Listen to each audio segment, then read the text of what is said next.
इकडे बघताय मस्त मासे आता तयार झालेले आहेत. आता फक्त हे थोडं सुकवून घ्यायचं आणि मग खायला तयार. आता संध्याकाळ झालेली आहे तर रात्रीच्या जेवणामध्येच आपल्या मासे असणार आहेत. नमस्कार मंडळी, शुभ दुपार. दुपारचे वाजलेले आहेत 3:30. म्हणजे संध्याकाळ व्हायला आली. 4 नंतर आपण संध्याकाळ बोलतो ना. कशा सर्व मजेत आहात ना मंडळी? मजेतच राहायला पाहिजे. आज सकाळी आपण गेलेलो माशासाठी. मासे माहिती नाही, ओढ्याला थोडे मासे ना कमी आहेत यावर्षी, एवढे नाही आहेत. कारण मासे कसे डोहात दिसतच नव्हते खरं तर. पण आम्ही वर करून एका डोहामध्ये असं छोटासा डोह होता, तर तिकडे मासे असं वाटलं की मल्टील बऱ्यापैकी थोडे थोडे मासे भेटले. म्हणजे ठीक आहे, एक दोन दोन आहे ना डबा होतील एवढे मासे आले. तर आई आता मासे साफ करून घेते, त्याच्यानंतर मस्त फोडणी वगैरे देऊया. कारण हे मासे आहेत ना खूप चविष्ट असतात खायला. चढणीचे मासे, हे ओढ्यातले मासे. चढणीच्या माशामध्ये मळा मासे जास्त असतो, मळू बोलतात, मळू. आणि आता शक्यतो मळू असतात, रातू असतात आणि डोकरू, तर असे मासे असतात. तर करूया ना साफ, हे साफ करूया ना. ओके चला साफ करूया, मग मस्त फोडणी देऊया. कारण हे मासे कसे आहेत, आणले आहेत ना बनवावे लागतात, नाहीतर मग थोडेसे ते खराब होण्याचे चान्सेस असतात. मिठात वगैरे ठेवून काय फायदा नाही. आणले लगेच बनवायचे, मग कसं खायला तयार. हे मासे ॲक्च्युली थोडे मोठे असतील तर फ्राय पण करू शकतो आपण, पण आता फ्राय नाही करत आहे. आज फक्त आपण त्यांना शिजवणार आहे. मस्त कोकम वगैरे टाकायचं आणि झणझणीत बनवायचे. दुपारचं ऊन बघा किती आहे गावाकडे.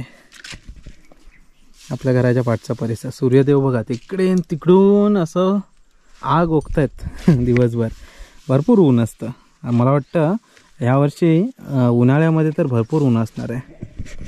आंब्याचं सीझन आता चालू होईल. आंबे गावामध्ये आत्ता लागायला सुरुवात झालेत. तर आंबे लागले ना की कसं मग तर अजून आम्ही फिरत असतो. कारण मग उन्हातानातून काय बघत नाही. आंबे जिकडे असतील तिकडे फेरफटका मारायचा. फणस यावर्षी भरपूर आहेत. आंबे पण लागतील, पण मला वाटतं होळीच्या नंतर आंबे खायला मिळतील. होळीपर्यंत तरी काय आंबे खायला मिळणार आहेत गावाला. स्लो आहेत. काजू पण काय त्यांचे लागलेत, ते भरपूर लागलेत. नाही त्यांचे नाहीच, तर ते पण काजू पण उशिरा असतील. असं बघूया. तर चला पहिले मासे साफ करून घेऊया. तर मंडळी इकडे बघताय, हे आहेत आपले ओढ्यातले मासे. ह्याच्यामध्ये मळू आहे, रातू आहेत आणि डोकरू, असे हे मासे आहेत. गेल्या व्हिडिओमध्ये बघितलं असेल आपण की भरपूर मेहनत करून मासे आणलेले आहेत. तर हे मासे शिजवणारच आहे ना. हे शिजवायचे आहेत मासे, मस्त लागतात खायला. मळू मासे माहिती आहे तुम्हाला, चढणीचे मासे जे असतात ना, चढणीच्या माशामध्ये शक्यतो जास्त करून मळे मासे असतात. ते इकडे ॲक्च्युली आई साफ करून घेते. यांच्या कसं पोटांच्या इथे जो थोडाफार कोतळा असतो तो काढायचा आणि मग फोडणी इझी द्यायची असते. एवढी काय मोठी पद्धत नाही. साध्या सोप्या पद्धतीने हे मासे बनवले जातात, पण एकदम टेस्टी. म्हणजे 4-5 मासे असले तरी एक भाकरी जाईल नाही आरामात. मासे मस्त साफ करून झालेत मंडळी. आणि ॲक्च्युली मजा असते या सगळ्या गोष्टी करण्यात. तर म्हणजे माशाला जाणं, खेकडे पकडायला जाणं, गावाला पार्ट्या करणं, हे ॲक्च्युली आयुष्य आहे. हे खरं आयुष्य तर गावचीच माणसं जगतात. मुंबईला कसं आहे, आपण 9 ते 6 किंवा 10 ते 6, 10 ते 7 वगैरे जे काही जॉब असतो तोच करत असतो. त्याच्यातमध्ये पण संडे मिळतो तो आराम करायचा असतो आपल्याला. गावाला कसं आहे, शेतीची कामं लोक करतातच ऑब्व्हियसली आहे, पण त्याच्यामध्ये ह्या सगळ्या गोष्टींचा पण आनंद घेतात. म्हणजे कधी माशाला जाणं, कधी जंगलात जे काय फळं वगैरे आहेत ती खायला जाणं. मुंबईला आपण सगळं विकतच घेतो, काय मिळतं आहे. गावाला कसं जराशी मेहनत घेतली ना तर सगळ्या गोष्टी मिळून जातात. तर मी शक्यतो, म्हणजे माझा जन्म झाला मुंबईला, पण माझं शिक्षण गावालाच झालं. जन्मानंतर 2-3 वर्षानंतर मी गावाला आलो, तो गावीच 10वीपर्यंत गावाला शिक्षण झाल्यामुळं ही गावची जी ओढ आहे ना ती अजून आहे, तशीच आहे. जरी मी मुंबईला असतो ना, मुंबईला फक्त मी जॉब मुलं आहे आणि माझा जॉब चांगला आहे. ॲज ए HR म्हणून मी काम करतो.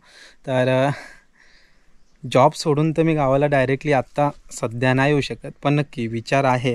त्यामुळं जर रोजगारच चांगला नसता तर मी लवकरच आलो असतो. पण आता काम व्यवस्थित आहे माझं, त्यामुळं गावी येणं तर पटकन शक्य नाही पूर्ण. हां, तसंही मी गावालाच असतो म्हणा. महिन्यातून 10-12 दिवस तर मी गावालाच असतो. आणि ते शक्य होतं एवढं की गावाला नेटवर्क आहे. आमचं मी नशिबवान असेल किंवा माझ्या आईवडिलांनी काहीतरी पुण्य केलं असेल, आजोबांनी पंजोबांनी काहीतरी पुण्य केलं असेल, म्हणून आमच्या गावी नेटवर्क आहे. म्हणजे मी संगमेश्वरपासून पण 18-20 किलोमीटर आतमध्ये राहतो. मेन सिटी आमची रत्नागिरीपासून तर साधारण 60-70 किलोमीटर अंतरावरती राहतो, तरीसुद्धा आमच्या गावाला नेटवर्क आहे. आणि संगमेश्वरपासून 18 किलोमीटर आमचं गाव आहे ना, तर साधारण संगमेश्वरपासून 3-4 किलोमीटरवरती चांगली रेंज आहे. त्याच्यानंतर मधलीची 10 किलोमीटरची गावं आहेत ना, त्याच्यामध्ये नेटवर्कच नाही आहे. त्याच्यानंतर आमचा एक चढण आहे, तो चढून जेव्हा आमच्या गावी येतो तेव्हा आमच्या गावी नेटवर्क असतं. त्यामुळं मग सगळी कामं व्यवस्थित होत आहेत. यूट्यूबच्या व्हिडिओज पण तुमच्यापर्यंत आणत असतो. त्याच्यानंतर ऑफिसची कामं पण होतात, बाकीची सगळी कामं पण होतात.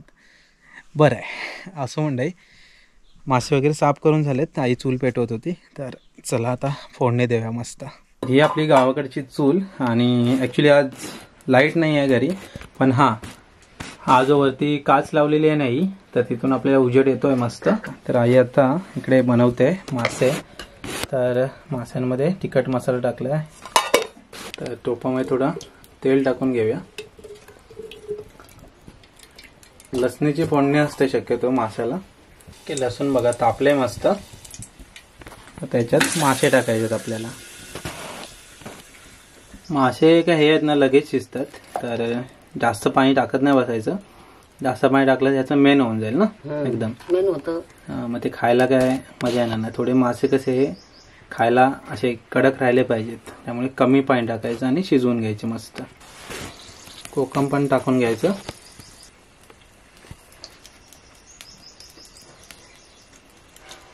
एक 10-15 मिनिटामध्ये 10 मिनिटात शिजतील ना. माशांना मस्त फोडणी देऊन झाले. तर आता आई आहे इकडे आणि मी चहा पितोय, गावाकडचा कोरा चहा.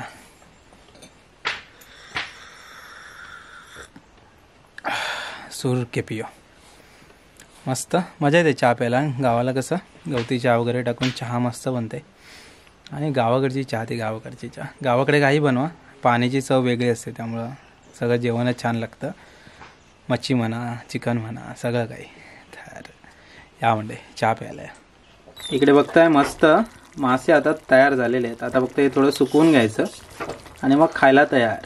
तर संध्याकाळ झालेली आहे, तर रात्रीच्या जेवणामध्येच आपल्या मासे असणार आहेत. मासे म्हणजे मस्त तयार झालेत. तर ॲक्च्युली भाजीसाठी आहे ना, आपल्याला शेवगाची भाजी करायची.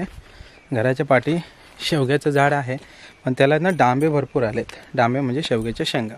त्यामुळं आता त्याच्यावरची आपण भाजीपाला काढत नाही आहे.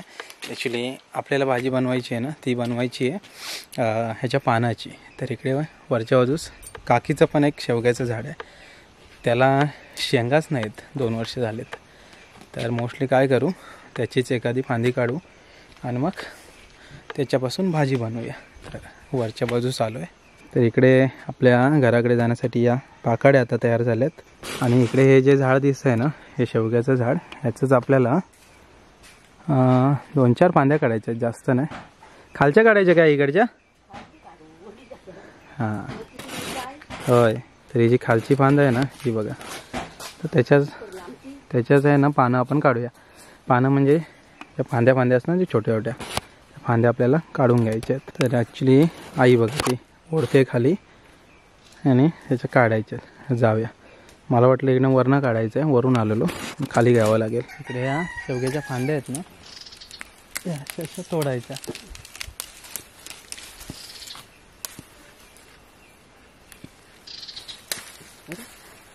तर ह्या ज्या फांद्या असतात ना, त्याची ॲक्च्युली पानं काढून नंतर पानाची भाजी करतात. पानाचीच करतात ना फक्त, आहे बाकीचं टाकून देतात ना, पानाची भाजी करतात. मस्त लागते खायला एकदम. तर त्यासाठी आलो आहे. तर जेवढी कोवळी असतात ना, त्याच ॲक्च्युली या फांद्या घ्यायच्या, जुनवट नाही घ्यायच्या, भाजी बरोबर नाही लागत. हे बघा मस्त. चला भाजी विकायला.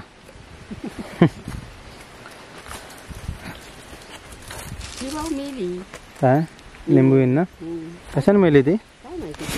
लिंबू भरपूर लागायची याला, मेली. मला म्हणलं ही भाजी काढून झालेली आहे. रात्रीच्या जेवणाची वेळ झाली मंडळी. तर हे आपण नदीतून आणलेले मासे मस्त शिजवलेत आणि इकडे तांदळाची भाकरी, भात आणि तिखट डाळ असं आजचं जेवण आहे. या मंडळी जेवायला या. नदीतले मासे म्हटलं ना की जेवण एकदम जबरदस्त, मजा येते जेवायला. तर आता जेवूया. तांदळाची भाकरी आहे मस्त आणि मासे.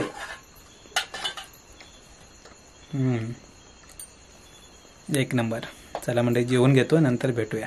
मस्त जेवण झालं आहे मंडळी. ॲक्च्युली जे आमच्या ओढ्यातले नदीतले जे मासे असतात ते खूप चविष्ट असतात आणि खायची मजाच वेगळी असते. आता पावसाळा येईल तेव्हा चढणीचे मासे, उन्हाळ्यातून हे ढव उपसून पकडलेले मासे, यांची चवच वेगळी असते. म्हणजे 4-5 मासे घेतलेत ना, मस्त एक भाकरी सटकन जाते आणि जेवण पण एकदम जरा जास्तच जातं. तर ओढ्यावर आम्ही ॲक्च्युली आल्यावर उन्हाळ्यातून शक्यतो ढव उपसायला जातोच. तर तशाच प्रकारे गेलेलो, तर मासे आणले, ते आईने मस्त बनवले, त्याचं जेवण झालं आहे. तर चला मंडळी, आता रात्र पण झाले, रात्रीच्यांचा फक्त आवाज येतो आहे. तर आता काय रात्रीचं काम असतं एडिटिंग, त्यात एडिटिंग वगैरे करायची आणि मग अपलोडिंगसाठी व्हिडिओ मोबाईल इकडे ठेवावा लागतो, तेव्हा कुठे जाऊन अपलोड होतं. तर चला आता पुरते इथे थांबूया. भेटूया परत आपण एक अशाच नवीन व्हिडिओमध्ये. तोपर्यंत टाटा, बाय बाय.